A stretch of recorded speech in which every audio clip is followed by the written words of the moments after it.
예수님이 누구신지 압니까? 예수님을 아시나요? 물으면 여러분들은 어떻게 대답할까요? 어쩌면 대답할 필요조차도 느끼지 못할지 모르겠습니다. 너무나도 당연한 것을 묻고 있기 때문이죠. 그런데 만약에 제가 밖에 나가서 지나가는 사람들에게, 세상 사람들에게 예수님을 아시나요? 이렇게 묻는다면 어떨까요? 제가 어제까지도 이제 경기대 아주대에 이렇게 나가서 전도를 하곤 했는데 그렇게 묻지는 못했어요. 예수님을 아시나요? 이렇게 묻지 못하고 네, 안녕하세요. 이렇게 안디옥 교회 정한 목사입니다. 혹시 교회 다닌 적 있으신가요? 이렇게 묻지 대뜸 이렇게 예수님 아시나요? 이렇게 물어보진 못했거든요. 만약에 그렇게 묻는다면 사람들이 어떻게 대답을 할까요? 관심 없어요. 이렇게 곱지 않은 시선과 함께 이렇게 저를 멀리 하겠죠. 멀리 하면서 떠나갈 텐데 그럼에도 불구하고 그들 중에는 예수님을 모르는 사람보다는 예수님을 아는 사람들이 더 많을 겁니다. 동의하시나요? 그죠? 예수님을 아는 사람들이 더 많을 겁니다. 그들이 예수님을 성경으로는 보지 못했다 하더라도 위인전이나 아니면 도덕책에서는 봤을 것이기 때문입니다. 그러면요, 여러분, 세상 사람들이 예수님을 아는 것과 성도인 우리들이 예수님을 아는 것 그 사이에는 어떤 차이가 있을까요? 그게 어떻게 다를까요? 세상 사람들이 아는 예수님과 우리가 아는 예수님 어떻게 다를 것 같아요? 교연아, 세상 사람들이 아는 예수님과 우리가 아는 예수님의 그 사이에는 어떤 차이가 있을까? 어렵죠. 우리가 단지 세상 사람들보다 예수님을 보다 더 정확하고 더 자세하게 알고 있다는 것, 그게 전부는 아닐 겁니다. 그죠? 오늘 본문은요, 그 차이가 여기에 있다, 이것에 있다라고 말씀을 하는데 그것이 무엇입니까, 여러분? 어떤 차이가 있다고 이야기할까요? 그 차이가 하나님 계명에 대한 순종에 있다라고 분명하게 이야기하고 있습니다. 예수님을 아는 것 그리고 예수님을 모르는 것, 그 차이는요, 그것을 가르는 결정적인 기준은 계명에 대한 순종에 있다라는 겁니다. 본문 말씀 3절 4절 우리 다시 한번 같이 읽어볼게요. 시작. 우리가 그의 계명을 지키면 이로써 우리가 그를 아는 줄로 알 것이요 그를 아노라 하고 그의 계명을 지키지 아니하는 자는 거짓말하는 자요 진리가 그 속에 있지 아니하되. 아멘. 사도 요한은 예수님을 아는데 그의 계명을 지키지 않는다? 뻥치지 말라는 겁니다. 그의 계명을 지키지 않는다면 그것은 예수님을 아는 것이 아니다 이야기합니다. 예수님을 아는 것과 예수님을 모르는 것 사이를 가르는 현저한 차이는 바로 그의 계명을 지키느냐 지키지 않느냐 여기에 있다는 말씀입니다. 그의 계명을 지키지 않는다, 그것은 예수님을 모르는 거고 진리이신 예수께서 그 속에 없다는 겁니다. 여러분, 너무 단호하죠. 여러분, 그러면 다시 물어볼게요. 여러분, 예수님 아십니까? 예수님 알아요? 네? 사도 요한이 너무 단호하죠. 그죠? 이렇게까지 단호하게 말씀하면 도대체 우리 중에 누가 자신 있게 예수님, 저는 예수님 알고 있습니다, 이렇게 말할 수 있을까요? 과연 이 사도 요한의 그 의도가 어디에 있을까요? 사도 요한의 의도가 야, 너네 계명도 지키지 않으면서 예수님 안다고 하지 마라, 그럴 것 같으면 예수님 모른다고 해라, 이렇게 이야기하려고 그런 의도로 이 말씀을 하고 있는 걸까요? 사도 요한의 의도는요, 하나님의 말씀을 따라 살려고 하지만 육신의 연약함 때문에 넘어지고 일어나고를 반복하며 살아가는 그 사람들을 정죄하는 데 있지 않습니다. 여러분, 우리도 예수님 말씀 따라 살고 싶잖아요. 그죠? 하나님 말씀 따라 살려고 애를 쓰죠. 그게 사람마다 조금씩 정도의 차이가 있지만 그래도 대놓고 나 예수님 말씀 몰라, 하나님 말씀 몰라, 이거랑 그냥 정반대로 살 거야, 이렇게 살아가는 사람 이 중에는 없는 줄 압니다. 여러분, 그죠? 그래도 우리는 나름 애를 쓰잖아요. 애를 쓰는데 그럼에도 불구하고 걸려 넘어진단 말이에요. 걸려 넘어지고 하나님 말씀대로 살지 못하는 때가 있단 말이에요. 그러면서 회개하고 다시 일어나고 이런 것들을 반복하면서 살아가요. 그런 사람들을 지금 사도 요한은 정죄하고자, 야, 너네 계명도 안 지키면서 어떻게 예수님 안다라고 말할 수 있어? 그게 아니라는 겁니다. 그런 사람들을 정죄하는 데 있지 않다라는 거죠. 오히려 사도 요한은 더욱더 힘써 그렇게 살기를 권면합니다. 비록 말씀을 지키려고 애를 쓰다가 걸려 넘어질지라도 다시 일어나서 그 계명을 지키고자 살아가는 그 삶을 더욱더 힘써 살라고 권면하고자 하는 겁니다. 사도 요한은.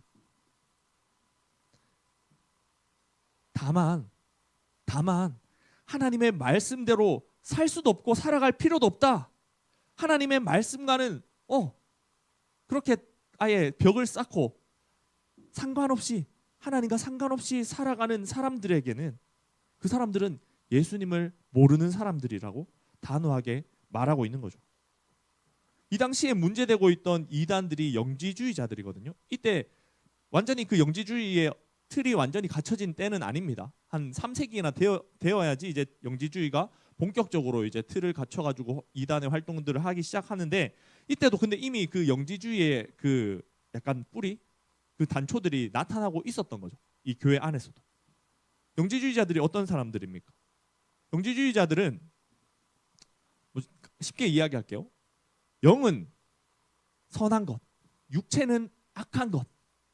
그래서 이 육체의 행함은 크게 신경 쓸 필요가 없는 거야. 이게 좀 극단적으로 나타나요. 어떤 영지주의자들은 아예 금욕주의자로, 완전히 금욕주의자로 나타나고, 어떤 사람들은 그냥 방탕하게 육체의 행함은 그냥 상관없다. 영이랑 상관없다. 육체는 뭐 관리 안 하더라도 영만 관리하면 된다. 이런 식으로 흘러가는 사람들이 있었다라는 거죠. 이런 사람들은 굳이 하나님의 말씀대로 그 육신의 행위 이런 것들이 나타날 필요가 없다라고 주장하는 사람들이었죠. 그냥 하나님의 말씀대로 살기를 포기하는 겁니다. 그 진리대로 살아가기를 포기하는 거죠. 이게 그들의 주장이었어요. 영지주의자들의 주장이었습니다. 그런데 본문은 그런 사람들은 예수님을 안다 모른다? 예수님을 모르는 사람이다 너네는, 이렇게 이야기를 하고 있는 겁니다. 그리고 하나님의 말씀을 지키는 자들에 대해서는 이렇게 이야기를 하죠. 5절 말씀입니다. 5절 말씀입니다. 5절 말씀 함께 읽겠습니다. 시작. 누구든지 그의 말씀을 지키는 자는 하나님의 사랑이 참으로 그 속에서 온전하게 되었나니 이로써 우리가 그의 안에 있는 줄을 아노라. 아멘. 자, 우리가 연인 사이에도요, 눈으로 볼 수 없는 사랑을 확인하고 싶어 합니다. 요즘에는 어때요? 좀 창의적인 대답이 나왔는지 모르겠네요. 연애하고 있는 사람들 누가 있습니까? 여러분 손 한번 들어볼까요? 지금 연애하고 있지만 왜 손을 안 들고 있을까요? 자, 그래, 대표적인 우리 하민이 요즘에도 물어봅니까? 얼만큼 사랑해? 이런 거 물어봐요? 그런 이야기 합니까? 안 해요? 알았어. 그러면 태희는 얼마나 사랑해? 이런 얘기 합니까? 해요? 그러면 요즘에 좀 대답이 좀 바뀌나요? 어떻게 대답해요? 좀 창의적인 그런 대답이 나왔을까요? 네? 어떻게 대답해요? 좋아하니까 맛있는 거 사주지. 맛있는 거 사주니까 그만큼 좋아하는 거야. 그러면 비싼 걸 사주면 사줄수록 더 좋아하는 거네요? 그 친구는 그렇다. 뭐야? 또 누가 있어? 누가? 비교적 그 최근까지 연애하다가 결혼을 한 우리 회장님한테 물어봐야겠다. 회장님 얼마나 사랑해? 이렇게 나 사랑해? 얼마만큼? 이런 거 물어봐요? 물어봤죠? 그 전까지. 아니 그 민경 자매가 물어봤나요? 뭐라고 대답하던가요? 기태 회장님이. 너보다 더 네가 나를 사랑하는 것보다 내가 너를 더 사랑한다. 네. 얼마나 사랑하는 줄 알고 상대방이. 그쵸? 아주 상투적인 표현은 어떤 게 있어요? 하늘만큼 땅만큼 사랑한다. 뭐 이게 계속 여러 차례 묻다 보면 결국 여기에 이릅니다, 여러분. 결국 이렇게 이야기할 수밖에 없는데, 이 시대가 오고 가도 계속해서 반복되는, 연인 사이에 반복되는 대화란 말이에요. 이것을 통해 알 수 있는 게 뭐예요? 사람은 누구나 사랑을 확인하고 표현해야 되는 존재다라는 거죠. 그죠?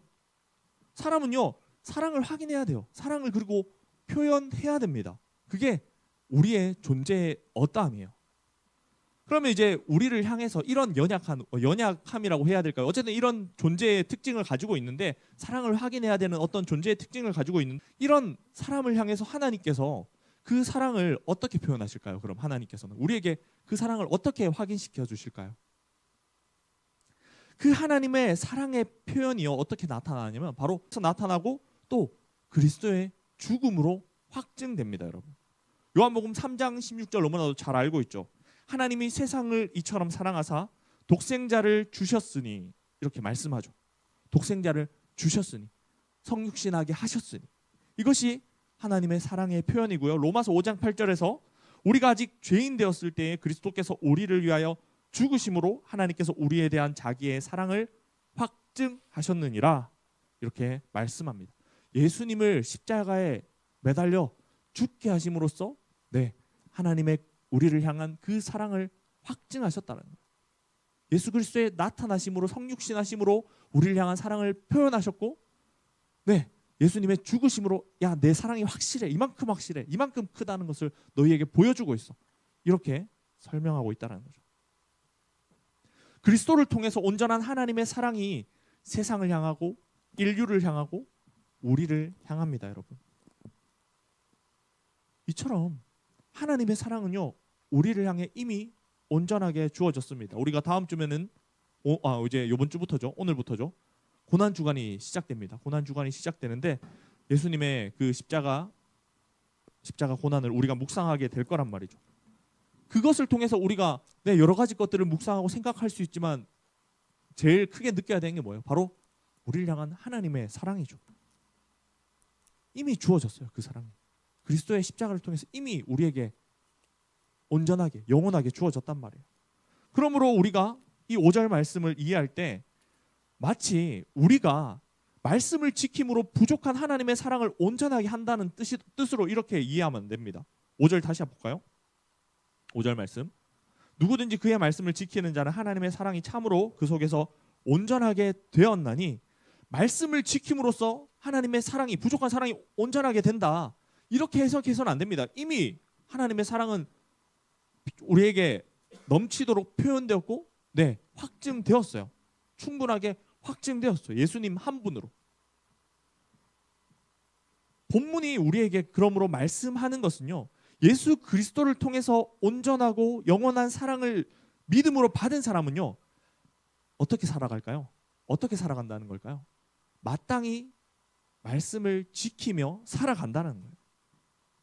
예수님의 그 성육신과 십자가를 통해서 하나님의 사랑을 이미 받은 사람은 그 받은 사랑으로 말미암아서 마땅하게 이제는 말씀을 지키며 살아가게 된다는 겁니다.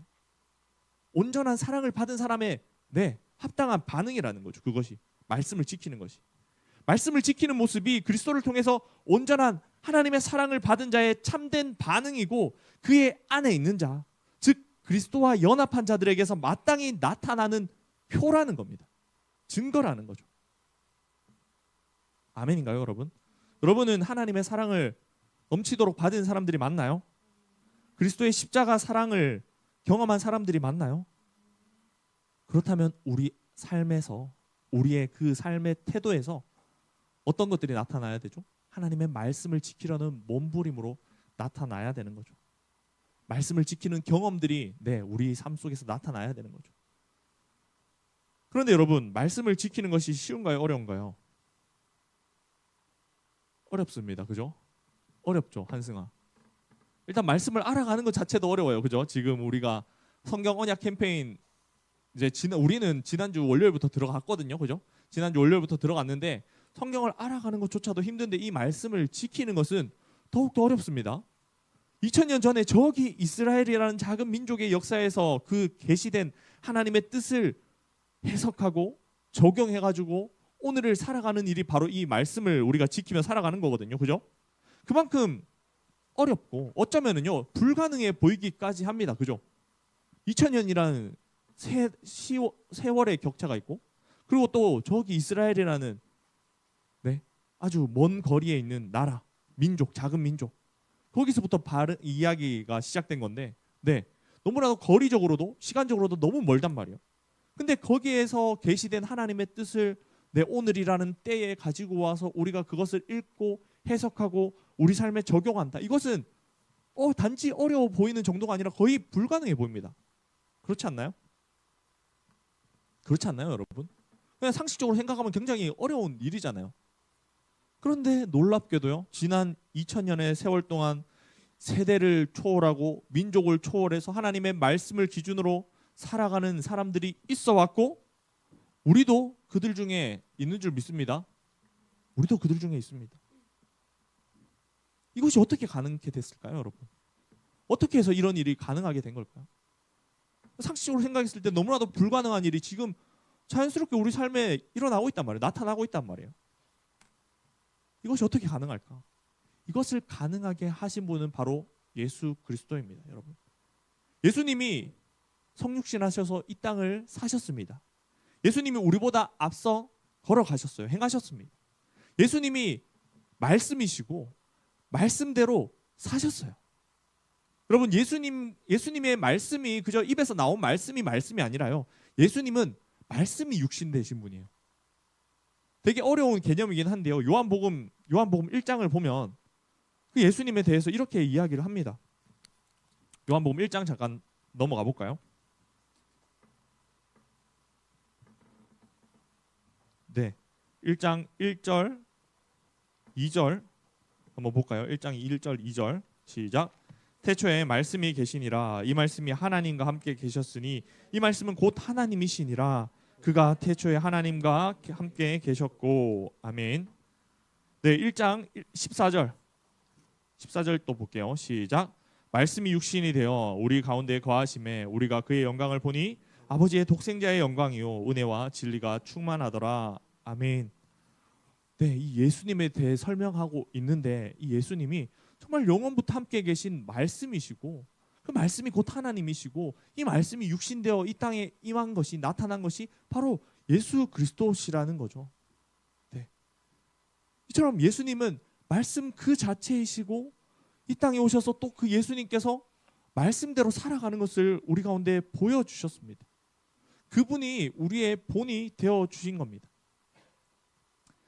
뿐만 아니라 하나님 보좌 우편에 올라가신 예수님께서는요, 예수님의 영이신 성령을 각 사람에게 보내어 주셔서 우리 안에 거하십니다. 이제는 예수님을 믿으면 예수님을 따라 살게 되고 예수님과 함께 살 수 있게 된 겁니다. 왜냐하면 예수님의 영이 우리 가운데 임했기 때문입니다. 성령을요, 그리스도의 영이라고 하고요, 하나님의 영이라고 하거든요. 그 영이 예수님을 믿는 모든 자에게 임했어요. 그래서 우리는 이제 예수님을 따라 살고 예수님과 함께 살 수 있게 된 겁니다. 그렇기 때문에 사도 요한이 6절에서 이같이 말씀을 합니다. 요한 1서 2장 6절 다시 돌아와서 본문으로 돌아와서 다 함께 읽어보겠습니다. 시작. 그의 안에 산다고 하는 자는 그가 행하시는 대로 자기도 행할지니라. 아멘. 우리는 그리스도와 연합했기 때문에 예수 그리스도를 따라 살아야 되고 그리스도와 연합했기 때문에 그리스도를 따라 살 수 있습니다. 말이 계속 반복되는 것 같은데 이해가 되고 있나요, 여러분? 그리스도와 연합했기 때문에 예수 그리스도를 따라 살아야 된다. 살아야 되고 그리고 연합했기 때문에 살 수 있다라는 거죠. 당위도 있고 가능성도 있다라는 거죠. 예수님과 연합했기 때문에 예수님을 믿기 때문에 그것이 생긴 겁니다, 여러분. 이전엔 없었어요. 가능성도 없었고요. 소망도 없었고요. 네, 물론 당위가 있었지만 그렇게 해야 되지만 할 수 없는 존재들이었습니다. 그런데 예수님을 믿은 우리는, 예수님과 연합된 우리는 이제는 그 가능성이 열렸다라는 거죠. 하나님께 나아갈 가능성이 열렸고 말씀대로 살아갈 수 있는 힘과 능력이 또한 주어진다는 거죠. 주어졌다는 거죠. 이것이 진정 예수님을 알고 하나님의 말씀을 지키는 삶의 모습이라고 이야기할 수 있습니다. 예수님을 알고 예수님과 연합하고 예수님을 따라감으로써 하나님 말씀에 순종할 수 있게 됐습니다. 여러분들이 그러므로 하나님의 말씀에 순종하는 청년들 다 되기를 축복합니다. 계속해서 우리 7절 8절 말씀 함께 읽겠습니다. 시작. 사랑하는 자들아, 내가 새 계명을 너희에게 쓰는 것이 아니라 너희가 처음부터 가진 옛 계명이니 이 옛 계명은 너희가 들은 바 말씀이거니와 다시 내가 너희에게 새 계명을 쓰노니 그에게와 너희에게도 참된 것이라. 이는 어둠이 지나가고 참 빛이 벌써 비침이니라. 아멘. 여러분, 여기서 사도 요한이 새 계명을 쓰지 않는다는 말인가요? 쓴다는 말인가요? 새 계명을 쓴답니까? 안 쓴답니까? 네. 그리고 사도 요한이 말하는 옛 계명은 뭐고 새 계명은 무엇일까요? 이것을 이해하기 위해서 우리가 예수님이 계명에 대해서 어떻게 말씀하셨는지 우리가 한번 살펴보기 원합니다. 마태복음 22장으로 좀 넘어가 볼까요? 마태복음 22장에 보면요, 한 율법사하고 예수님의 대화가 나옵니다. 마태복음 22장에서 율법사와 예수님의 대화가 나오는데 그 율법사가 예수님을 시험하기 위해서 이렇게 물었습니다. 선생님, 율법 중에서 어느 계명이 크니까? 이렇게 물으니까 예수님이 이렇게 대답을 하십니다. 마태복음 22장 37절에서 40절 말씀인데 우리 같이 한번 읽어보겠습니다. 시작. 예수께서 이르시되 내 마음을 다하고 목숨을 다하고 뜻을 다하여 주 너의 하나님을 사랑하라 하셨으니 이것이 크고 첫째 되는 계명이요 둘째도 그와 같으니 내 이웃을 내 자신과 같이 사랑하라 하셨으니 두 계명이 온 율법과 선지자의 강령이니라. 아멘. 공관복음에서 예수님께서는 일관되게 계명에 대해서 하나님을 사랑하고 이웃을 사랑하는 것이라고 가르칩니다. 여기에 대해서는요, 율법 교사나 서기관, 바리새인들 중 누구도 토를 달지 않습니다. 하나님 사랑과 이웃 사랑을 명하는 계명은요, 처음부터 변함이 없었던 것이기 때문입니다, 여러분. 이것은 인간을 지을 때부터 변함이 없는 하나님의 뜻이었어요. 하나님을 사랑하고 이웃을 사랑하는 것. 이것은 처음 하나님께서 인간을 지을 때부터 변함없는 뜻이었어요. 사도 요한이 본문 7절에서 새 계명을 쓰는 것이 아니라 처음부터 가진 옛 계명을 쓴다 이렇게 이야기했을 때 이와 같은 의미에서 이야기한 겁니다. 하나님께서 처음부터 하나님 사랑과 이웃 사랑을 명하셨다. 그래서 새로운 걸 이야기하고 있는 게 아니다. 새 계명을 쓰는 게 아니다. 나는 변함없는 계명에 대해서 이야기하고 있는 거다 라는 거죠. 그런데 여기서 문제가 뭡니까, 여러분? 문제는요, 바로 이 율법에 순종할 수 있는 사람이 없다는 게 문제인 거죠. 이 율법에 온전히 순종할 수 있는 사람이 없다라는 게 문제인 거죠. 아담의 불순종으로 말미암아서 죄가 들어오고 전적으로 부패하고 타락한 인류는 하나님을 사랑하고 이웃을 사랑하라는 계명을 지킬 수 있는 가능성을 완전히 상실했습니다. 그래서 누가 오셔야만 했습니까? 그래서 예수님이 오셔야만 했던 겁니다. 예수님께서는 우리를 대신해서 죄값만 치른 게 아닙니다, 여러분. 우리의 죄값만 치르신 게 아니라 우리를 대신해서 하나님의 계명도 대신해서 온전히 순종하셨어요. 사람들 중에서는 하나님의 계명을 누구도 지킬 수가 없으니까, 아무도 지킬 수가 없으니까, 아담의 후손인 우리는 아무도 그 계명을 지킬 가능성이 없으니까 하나님 당신이 사람의 몸을 입고 오셔서 계명을 순종하신 겁니다. 예수님이 대신해서 계명에 순종하시고 그리고 의를 이루셔서 그 의를 믿는 자들에게 전가시켜 주시는 겁니다. 전가시켜 주셨습니다. 대신해서 이루시고는 넘겨준 거예요. 선물로 준 거예요. 그래서 이 복음을, 의를 선물이라고 이야기하잖아요. 그렇죠? 그러나 여러분, 이 사실은 우리가 계명을 지킬 필요를 더 이상 느끼지 못하는 게 아니라 오히려 이제야말로 계명에 순종할 의미를 발견하게 합니다. 이것이 예수님께서 마태복음 5장 17절에서 이렇게 말씀하셨습니다. 내가 율법이나 선지자를 폐하러 온 줄로 생각하지 말라. 폐하러 온 것이 아니라 완전하게 하려 함이라. 이렇게 말씀을 합니다. 예수님을 믿기 전에는요, 율법이 우리를 실패하게 하고 낙담하게 만듭니다. 아무리 지키려고 해도 지킬 수 없는 자신을 보면서 좌절하게 만듭니다. 그게 율법의 기능 중에 하나예요. 하지만 예수님을 믿어서 이미 의롭다 여겨져서 하나님의 자녀가 된 우리에게는 이제 이 율법이 하나님의 자녀로 살아가는 길을 지시해주고 가르쳐줍니다. 넘어지고 잠시 방향을 잃어도 어디로 돌아가야 하는지 방향을 알려줍니다. 이 율법이. 예수님의 그 순종이 있기 전에는요, 예수님의 그 의를 이루심이 있기 전에는요, 이것이 전혀 그저 낙담케 하고 좌절케 하는 그것만 했다면은요, 이제는 예수님을 믿는 자들에게는 넘어져도 일어날 근거가 되고요, 방향을 잃었어도 다시 그 지시하는 방향을 찾을 수 있게 해주는 나침반의 역할을 해준다라는 거죠. 이것이 예수님의 순종으로 말미암아 완전하게 된 율법의 원래 기능이고 새 계명의 정체성입니다. 여러분. 하나님을 사랑하고 이웃을 사랑하라는 옛 계명은 변함이 없습니다. 하지만 예수님을 믿기 전에 이 옛 계명은 그저 실패하고 좌절하게 했다면, 예수님을 믿은 후에는 이미 하나님의 자녀가 된 자로서 하나님 자녀답게 살아가는 길을 끊임없이 가르칩니다. 그게 새 계명입니다. 예수님의 순종으로 이루신 의로 믿음으로 전가받아서, 그 의를 믿음으로 전가받아서 하나님의 자녀가 된 우리들에게는 하나님의 계명에 순종하는 모습이 풍성하게 나타나야 됩니다. 그래서 나타나기를 축복합니다. 여러분. 그 계명에 순종하는 모습이 여러분들 가운데 풍성하게 열매 맺히기를 축복합니다.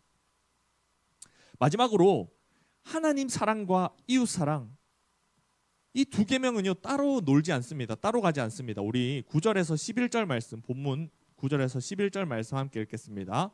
시작. 빛 가운데 있다 하면서 그 형제를 미워하는 자는 지금까지 어둠에 있는 자요, 그의 형제를 사랑하는 자는 빛 가운데 거하여 자기 속에 거리낌이 없으나 그의 형제를 미워하는 자는 어둠에 있고 또 어둠에 행하며 갈 곳을 알지 못하나니 이는 그 어둠이 그의 눈을 멀게 하였음이라. 아멘.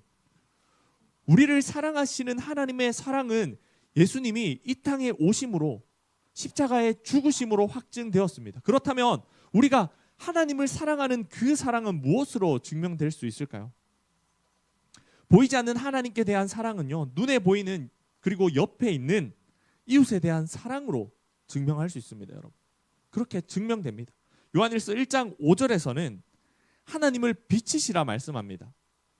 빛이신 하나님께 거한다는 것은 하나님과의 교제가 있고 하나님을 사랑한다는 것을 의미하죠. 그런데 오늘 본문은 그 빛 가운데 거한다고 하면서 이웃을 미워한다면 그것이 또 거짓말이라고 합니다. 빛이 아니라 어둠에 거하는 것이라고 단호하게 말씀합니다. 반대로 그의 형제를 사랑하는 자는 빛이신 하나님께 거하는 것이고 그 속에는 거리낌이 없다 말씀합니다. 앞에서 예수님을 아는 것과 모르는 것, 그것을 가르는 차이점이 어디에 있다라고 했죠? 하나님 계명의 순종에 있다라고 했습니다. 하나님 계명을 지키는 것이라고 했는데, 빛이신 하나님께 거하는지 아니면 어둠에 거하는지를 가르는 그 기준은 어디에 있다라고 합니까? 이웃을 사랑하는 것에 있다라고 하죠. 이웃을 사랑하는 것에 하나님께 거하는지, 빛에 거하는지, 어둠에 거하는지 달려 있다라고 이야기합니다. 결국은요, 다른 말씀이 아닙니다. 다른 말씀이 아닙니다. 말씀을 지키는 것, 말씀에 순종하는 것, 그리고 이웃을 사랑하는가, 이웃을 사랑하지 않는가, 다른 걸 이야기하지 않습니다. 그런데 여러분, 우리에게 사랑은커녕 이웃을 미워하지 않는 일조차 얼마나 어렵습니까? 경험이 많아지고 눈썰미가 늘어가면서 보이지 않던 다른 사람의 그 숨겨진 의도들이 보이고 감추려는 그 속을 알게 될 때 우리 안에 얼마나 많은 정죄와 비판이 일어납니까? 사랑은 점점 요원해지고 오히려 미움은 커져가는 것 같습니다. 우리 안에.